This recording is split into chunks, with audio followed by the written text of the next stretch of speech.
Hello there everyone, Matt here with thevirtualinstructor.com, and in this video I'm going to share with you the mindset that you need to have in order to create realistic drawings. Now, it's really easy in today's world to take a look at all of the drawings and paintings that are created by amazing artists all over the world. They share their artworks on YouTube and other social media sites, and usually they'll show you a time-lapse version of the art creation process, or they'll cut out parts of the process. So it really seems like creating art in a realistic manner can be done in a short period of time. Well, the truth of the matter is that that's not the case at all. In fact, creating a realistic drawing or painting does take time. In fact, a lot of time, probably more time than you might imagine. So the mindset we need to have as artists is we need to be patient. Now, again, this is going to be hard for some of us to be patient, but if you're just a little bit more patient with your drawings, you will see improvements. In fact, it's the easiest way to get better at drawing and painting is just to slow down, be patient, and take each step of the process slowly. So in this video, I'm going to share with you one of the modules from one of our courses. The course is Realistic Pencil Drawing, and in this course, of course, we share how to create realistic pencil drawings. Now, this particular exercise is just one small fraction of the course, but it's an exercise designed to help you get better at being patient. And if you do this exercise and carry the concepts over to your own drawings and paintings, I guarantee you will see improvement immediately. Now, as I mentioned, this short video that I'm going to share with you is from the course Realistic Pencil Drawing. Of course, that course is available to members along with all of the other great courses on drawing and painting on a variety of subject matter and media that we offer there. There's also weekly critiques as part of the Members Minute. We also do weekly live lessons, which are done in series. So you see an artwork created from start to finish. There's also a year-long curriculum for visual arts teachers, which includes all the resources you need to teach, all the handouts, examples, videos, everything you need. All of this, of course, is included in the membership program. If you want to learn more about our program, or if you want to start your free trial, I'll leave a link in the description below and you can check that out. I'll also leave a link if you want to just check out 3 of our course videos and ebooks for free, and that will also put you on our mailing list. I'll leave a link for that below as well. Now, of course, if you like this video, make sure you give it a like, and if you haven't subscribed to the YouTube channel yet, what are you waiting for? Go ahead and subscribe and click the notification bell so you're notified when new videos like this are posted. With that being said, let's go ahead and get into the exercise. To give you some perspective on patience, let's take a look at a few drawings. This first drawing I created for the course Realistic Pencil Drawing took me about 30 hours. And this pastel image took me about 10 hours to complete. This pen and ink drawing took me around 9 hours. And this colored pencil drawing took me around 12 hours to complete. So how do we become more patient with our drawings and paintings? Well, the answer is we need to practice patience. And if we practice it, we'll get better at it. So in this exercise, we're going to be drawing from a photo reference. Now, you're not going to know exactly what it is we're drawing. I'll reveal that at the end of the video. But what I want you to do is just concentrate on the lines, shapes, and values that you see. And I want you to create a 3-inch by 3-inch drawing. Yes, a very small drawing. But here's the catch.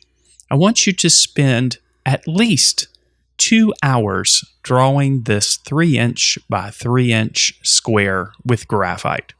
Take your time, work slowly, and be patient. Now, since we're going to be using this photo reference, I'll leave a link in the description underneath this video so you can have the photo reference to follow along as well. So here we have a square that measures 3 inches by 3 inches, and we're working with, of course, another small swatch. And we're going to try to replicate all of the different textures that we see in this particular swatch, which of course is going to be dependent on the way that we apply the graphite to the surface, how we handle the tooth or texture of the paper, the grades of graphite that we use, which we're going to be sticking with 2H and 2B here, but we're also going to use a bit of HB as well, and also, of course, the relationship of the values that we apply as well. So you can see here I have started by just planning out the larger shapes that we see. And I like to think of these as sections within a larger drawing. Of course, this is a smaller drawing. This is only 3 inches by 3 inches, as I mentioned before. And I'm encouraging you to spend at least 2 hours on this particular swatch. And I realize that this might seem completely ridiculous to spend 2 hours on a small swatch that's only 3 inches by 3 inches. But the important thing I want you to take away from this exercise is that this process takes time and patience. Far too many people believe that the process of creating a realistic drawing is some magical process, that artists can somehow whip out these realistic drawings in a short period of time. And this just simply isn't the case. This process does require time and patience. And that's one of the important takeaways from this particular lesson in this course, is that you do need to slow down and really take your time addressing every section of a drawing if you do want it to appear realistic in the end.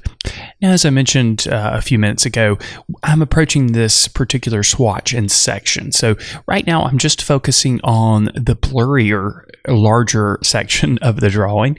And after I've applied the initial application of 2H graphite to the surface, I'm now going back with that HB graphite pencil. And you can see here I'm still using the circling technique because we want to create smooth transitions of tone and value in this blurry section.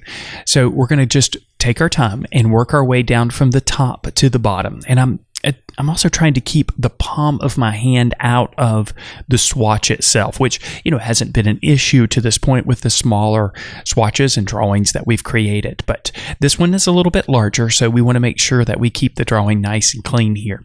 If you do need to protect your drawing, you can use a paper towel or a piece of paper, of course, between the palm of your hand and your drawing paper to prevent any smearing from happening. Now, once I have worked my way down about halfway down this particular section, I have switched over to the blending stump. And again, I'm going to be using mostly circling and cross-hatching to work the material into the tooth of the paper. Now, I'm adjusting the pressure placed on the blending stump so that I'm putting more pressure in the areas where the value is darker, and of course, less pressure in the areas where the value is lighter. Now, of course, at this point, I haven't revealed what we're actually drawing here. And the reason for that is because I want you to focus clearly on the textures that you are trying to create here, or the relationships of values, and the way that you're manipulating the graphite on the surface with this medium texture paper. And as you can see here, I'm going back now at the top and adding a little bit more of a darker value. I like to work on my drawings in sections, even in this small 3-inch by 3-inch swatch here. So you can see I've worked my way halfway down, applying a bit of the graphite and then blending and then going back and pushing some of the values a bit darker. This gives me small rewards as I go through the drawing. Instead of working on everything at one time, I like to work in smaller sections and bring it to a level of completion before moving on to the next section. Of course, at the end of this drawing, I'm going to reveal what we are actually drawing, and there is a method to the madness here. So there's a reason why we're approaching things without you knowing what we're actually drawing here. But again, for right now, just focus on the values that you see, the relationships of those values, the transitions that happen from light to dark, how strong those transitions are, how strong the contrast is, and of course, your directional stroking and how you are dealing with the graphite grades and how they interact with the surface texture of the paper. All right, once we've got our blurry section complete, it's time to move on to the larger rounded section of the drawing in the upper right hand corner. And you can see the texture is different here. We see a little bit more clarity here. There's not quite of that blurry appearance going on here. So our transitions of value are not going to be quite as smooth, and we're going to see some harder edges around things. We can see that there's a bit of shadow on the right side of this particular shape here where we can see some defined hard edges there. So we'll try to make sure that we capture that in this particular section. Now, in this particular section, I'm not going to use the blending stump. Instead, I'm going to rely on the pressure that I place on the pencil, and I'm going to use circling and cross-hatching here to attempt to create a smooth transition between the values that are darker and the ones that are lighter.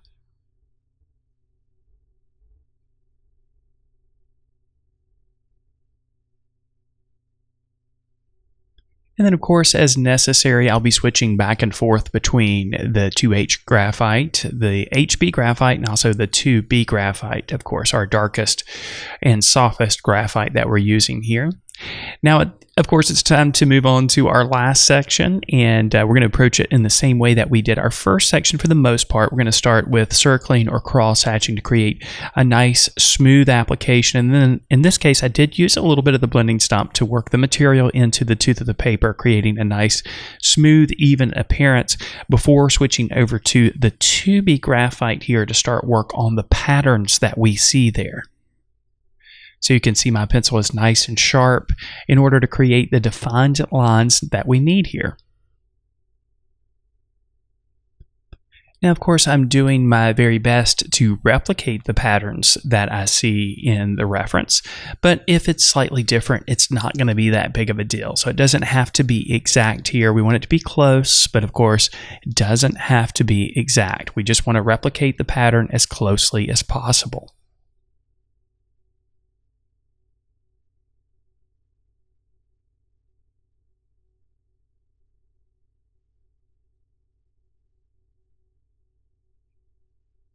And at this point, I've spent about 2 hours and 15 minutes on this particular swatch. So again, I encourage you to spend at least 2 hours on this, which is going to be difficult for some of you, but it's important to learn patience and to learn to slow down. All right, now our swatch is finished. So what is this? Well, it's part of a much larger image, of course. So we are actually zoomed in really close. So if we zoom out, we can see that this is a small section of a larger photo reference. Now, imagine for a moment that we took this small section and drew it in this manner on a large sheet of paper. And this was instead a 3" by 3" section of this larger drawing. As you can see, we would end up with a highly realistic pencil drawing. Thanks so much for watching this video. Hope you enjoyed it. Hope you're able to pick up a couple of things here and there. Remember, if you haven't yet, make sure you subscribe to the channel and click on the notification bell and give this video a like. Thanks again for watching, and as always, I wish you all the very best in your artistic success.